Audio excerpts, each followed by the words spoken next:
En 2015, un tiers des abeilles de Saône-et-Loire n'ont pas survécu à l'hiver. Et si les études sur 2016 ne sont pas encore lancées, les apiculteurs sont pessimistes. Les chiffres de mortalité devraient être identiques, voire plus accentués. Et cela est dû à 3 grandes causes.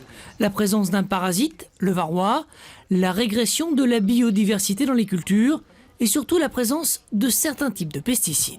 C'est tout un ensemble. Les pesticides, c'est la goutte qui a fait déborder le vase.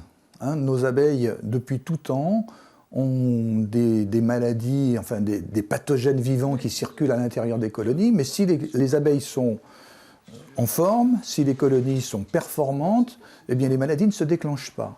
Or, ce que l'on a vu depuis les années, notamment depuis les années 90 et plus spécialement 95, avec l'arrivée des pesticides appelés les néonicotinoïdes, eh bien on a vu arriver des colonies qui n'étaient plus capables de lutter contre tout à la fois.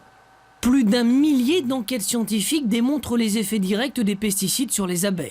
Alors, le gouvernement, via le projet de loi biodiversité, prévoit l'interdiction de certaines substances nocives à compter du 1er septembre 2018. Mais les débats parlementaires sont fournis et cela n'est pas pour rassurer les apiculteurs. J'ai un peu peur, à vrai dire, aujourd'hui, dans la mesure où je crains qu'il y ait des aménagements faits par le Sénat qui ne soient pas en faveur de l'apiculture.